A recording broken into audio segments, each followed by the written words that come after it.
Buenas y bienvenidos a nuestro webinar virtual sobre el derrame pleural, neumotores y atelectasia. Estas patologías y cómo se realiza su diagnóstico en base a imágenes.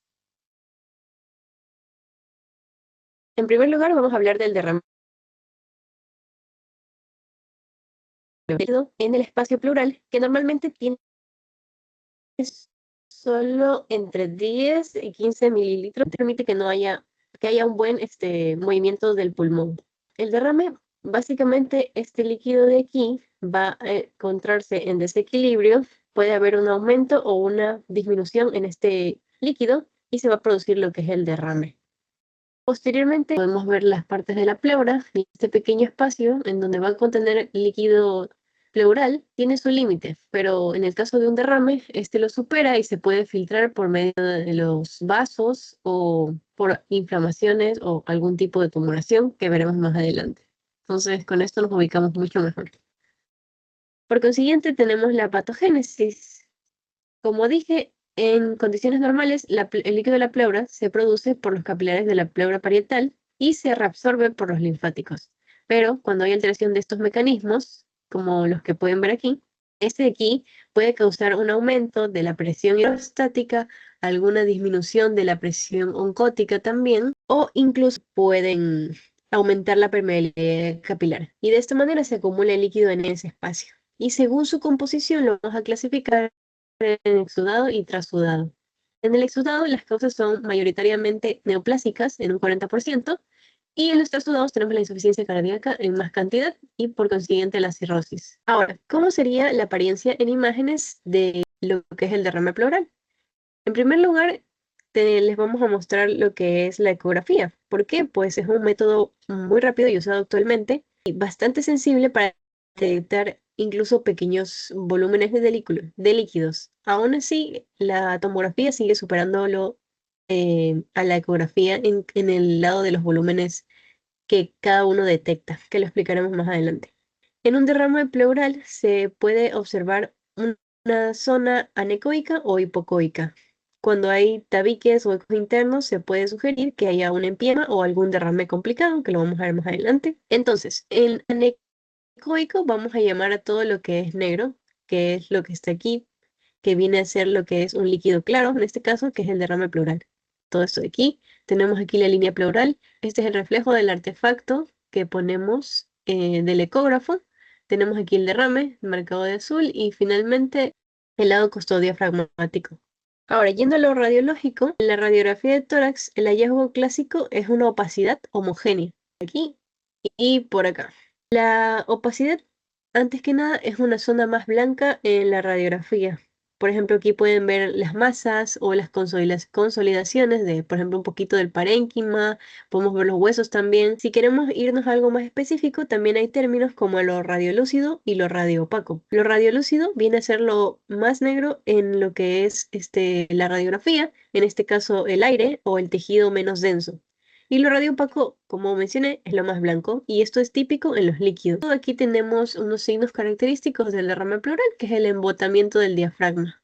Como lo pueden ver aquí, se forma una especie de cúpula, lo que es en forma de menisco. Aquí también hablamos de cuando el derrame pleural es loculado, es cuando el derrame es fijo y no se desplaza. Y cuando es libre, es que se mueve con la posición. Y uno de estos ejemplos viene a ser la forma del menisco. Aquí tenemos otro signo radiológico, que este es un derrame pleural masivo, que aquí ya se observa un desplazamiento del mediastino. Observamos también lo radiopaco, lo radiolúcido, que ya previamente se mencionó. Y bueno, en tomografías, este es el gol estándar para derrames de hasta 5 mililitros de líquido. Es muy bueno, pero la ecografía sigue siendo más rápida aún. Una tomografía se describe como una imagen hipodensa, es decir, de baja densidad. Y cuando el líquido tiene densidad variable o algún realce de contraste, se puede sugerir que hay algún empiema. Por aquí podemos observar el signo de la pleura dividida, como pueden observar. Y aquí también hay un derrame bilateral. Miren, aquí tenemos el lado derecho y el lado izquierdo. En el caso de la tomografía, es cierto, en el lado radiológico este viene a ser el lado derecho y este el izquierdo. Bien. tenemos el empiema pleural, que es la acumulación de pus en el espacio pleural, generalmente como complicación de una neumonía.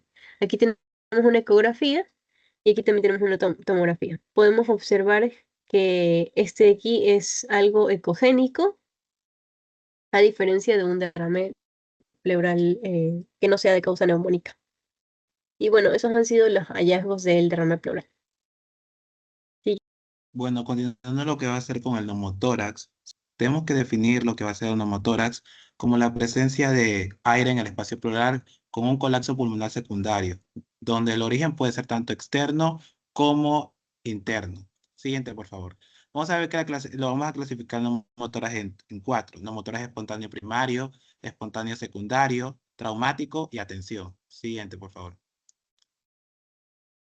Tenemos lo que va a ser el neumotórax espontáneo primario. Tenemos que saber que esto va a ser una enfermedad pulmonar previa. Suele suceder por rupturas de bulas o blés.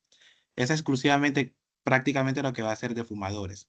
Como tenemos aquí la radiografía, tenemos que se va a presentar un neumotórax grande que va a ser de forma radiolúcida en el lado izquierdo del mediastino. Siguiendo esto, tenemos el neumotórax espontáneo secundario. Vamos a ver que este va a estar asociado a patologías pulmonares, como lo que va a ser EPOC, fibrosis, tuberculosis, etc. En la radiografía también se muestra lo que va a ser el neumotórax izquierdo. Vemos lo que va a ser el neumotórax traumático, que este va a ser por una erupción en el aire en la cavidad pleural como consecuencia de un traumatismo. Puede ser tanto abierto como cerrado. Abierto por un trauma penetrante del tórax y cerrado por un golpe o choque. O iatrogénico por procedimientos invasivos a nivel torácico. Y neumotórax a tensión, que este se produce cuando el aire en el espacio pleural acumula lo suficiente presión para desplazar lo que va a ser el mediastino y comprimiendo el pulmón sano y a los grandes vasos, lo que provoca hipotensión, taquicardia, disnea grave, lo que puede llegar a lo que hacer un shock obstructivo. Como se muestra lo que va a ser en la radiografía, tenemos que hacer un neumotórax a tensión del lado izquierdo, que está desplazado a lo que va a ser la tráquea y los demás, los grandes vasos y sus otros elementos al lado contralateral. Ahora sí, vamos con lo importante, los signos radiológicos. Vamos a ver que el neumotórax va a tener uno, que se va a visualizar una línea que corresponde a la que va a ser la pleura visceral, como muestran las flechas. Dos, la línea de la pleura visceral va a ser paralela al contorno de la pared torácica, como aquí están, tanto la línea visceral como la parietal. 3. No se aprecia lo que hace la trama vascular en el espacio distal de la pleura visceral. No se muestra para nada. Y 4. La presencia de nivel hidroaéreo en la interfase del espacio pleural. Tenemos que diferenciar en lo que hace un neumotórax grande a un neumotórax pequeño. El neumotórax grande se va a mostrar una imagen toda radiolúcida, como tenemos aquí un neumotórax izquierdo. A diferencia de lo que hace un neumotórax pequeño, que sí se muestran las características que se nombró anteriormente. Lo que hacer un hidroneumotórax.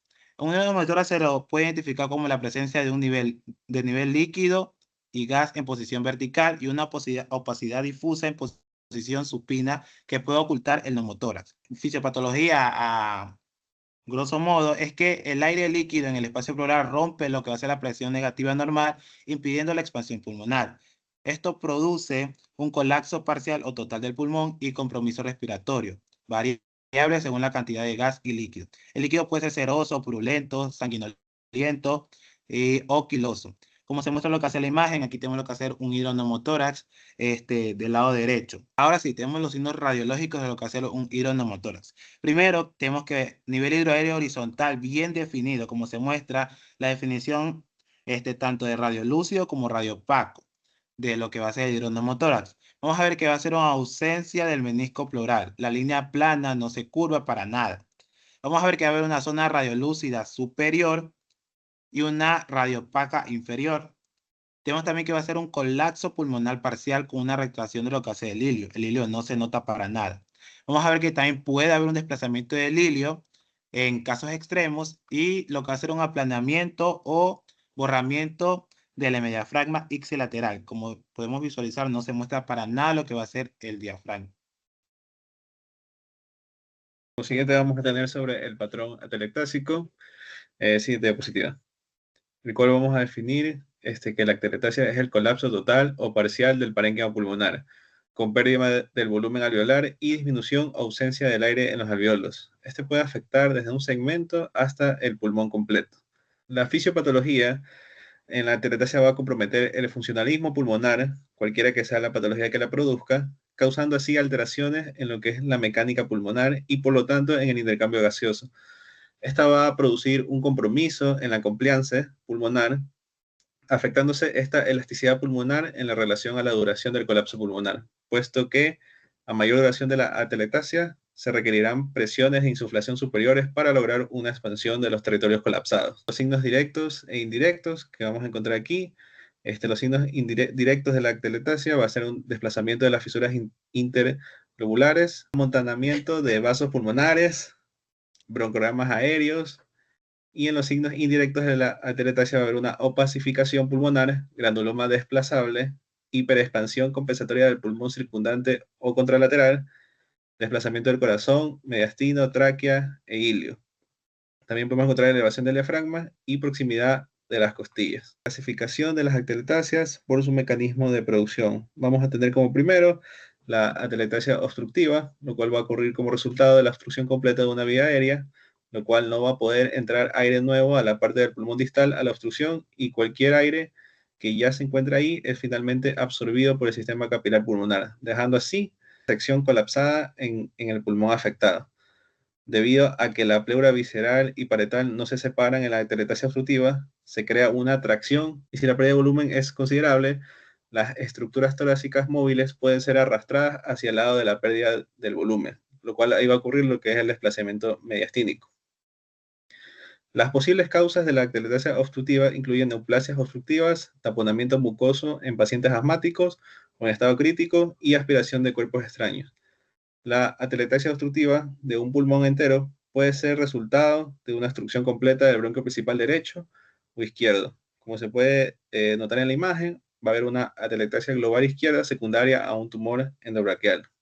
Bueno, si tenemos la atelectasia pasiva, la cual se va a producir cuando se interrumpe el contacto entre la pleura parietal y visceral con la pérdida de la presión negativa normal y el pulmón se relaja debido a la retracción elástica natural. Con la pérdida de esta presión intrapleural negativa, se va a producir una igualación de las presiones intraplurales y intraalveolar. Y se dice que el pulmón se relaja debido a su retracción elástica normal, lo que resulta en una pérdida de volumen pulmonar. En el caso de las anomalías diafragmáticas, se produce una reducción de la fuerza descendente para expandir completamente los pulmones, lo cual va a resultar así la atelectasia pasiva. Siguiendo, vamos a hablar sobre la comprensiva, la cual va a ocurrir cuando hay un desequilibrio de las fuerzas netas a través de una pared alveolar y se produce el colapso de los alveolos. Este mecanismo de atelectasia hace que el tejido pulmonar se comprima, por ejemplo, en un neumotórax grande, que ya lo vimos, que comprime el pulmón y fuerza la salida del aire de los alveolos. En la atelectasia por cicatrización se va a producir como resultado una cicatrización o fibrosis que reduce la expansión pulmonar. La atelectasia por cicatrización es un síntoma clásico de la tuberculosis. El término está estrechamente relacionado con el colapso de la cicatrización que se produce cuando un lóbulo completo colapsa debido al mismo proceso. En la tomografía, como vemos en la imagen señalada, hay un área de atelectasia cicatrical en un lóbulo inferior derecho con distorsión del parénquima. Por último, tenemos la atelectasia adhesiva, lo cual ocurre por la deficiencia de surfactante pulmonar producido por los neumocitos tipo 2. Sin suficiente surfactante, los alveolos van a colapsar debido al aumento de la tensión superficial. Esta se va a observar con mayor frecuencia en neonatos con síndrome de dificultad respiratoria. Gracias.